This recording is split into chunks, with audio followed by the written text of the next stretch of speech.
ก็ขอสวัสดีครับเพื่อนๆเราทุกๆคนด้วยนะครับผมวันนี้ก็อยู่กับผมบิสเตอร์อินอีกเช่นเคยครับผมก็ในคลิปวิดีโอนี้ผมก็จะมาทำรถกระบะนะครับทำจากกล่องกระดาษนั่นเองนะครับผมที่กำลังวิ่งอยู่นะครับสวยๆกันเลยนะครับเท่ๆเลยนะฮะโอเคถ้าชอบคลิปวิดีโอนี้ก็ฝากกดไลค์กดแชร์แล้วก็กดติดตามเพื่อเป็นกำลังใจผมด้วยนะครับโอเคครับผมเดี๋ยวเราไปดูวิธีการทำแล้วก็อุปกรณ์การทำกันเลยนะครับ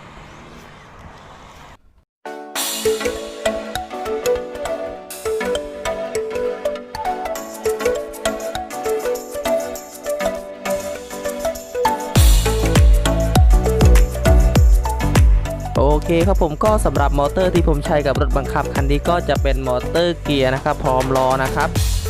ส่วนถ้าเพื่อนๆสนใจก็สามารถนะครับสั่งซื้อจากผมได้นะครับผมมีจำหน่ายนะครับชุดละ90 บาทนะครับมอเตอร์เกียร์พร้อมล้อนะครับผมสีเหลืองแบบนี้กันเลยนะครับสวยๆนะครับโอเคถ้าสนใจก็แอดไลน์มาที่เบอร์โทรนะครับ094นะครับ5023496นะครับผมโอเคครับผมก็ไม่ได้มีเพียงแค่มอเตอร์อย่างเดียวนะครับอุปกรณ์อื่นๆก็มีนะครับก็แอดไลน์มาที่เบอร์โทรของผมได้เลยนะครับผม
เคครับเพื่อนๆตอนนี้เราก็ได้ทำรถบังคับนะครับรถกระบะคันนี้เสร็จเรียบร้อยกันแล้วนะครับผมโอเคเป็นยังไงบ้างครับเพื่อนๆสวยงามไหมครับผมโอเคถ้าชอบนะครับก็อย่าลืมนะครับกดไลค์กดแชร์นะครับแล้วก็กดติดตามเพื่อเป็นกำลังใจให้ผมด้วยนะครับเป็นกำลังใจมิสเตอร์อินด้วยนะครับผมโอเคก็คลิปวันนี้ก็มีเพียงเท่านี้นะครับเราจะมีคลิปต่อไปนะครับรีวิวรถบังคับทำเองนะครับคลิปต่อจากคลิปนี้กันเลยนะครับอย่าลืมกดติดตามนะครับเพื่อจะได้ไม่พลาดคลิปวิดีโอใหม่ๆของผมนะครับสำหรับคลิปนี้ก็ขอลาไปก่อนสวัสดีครับ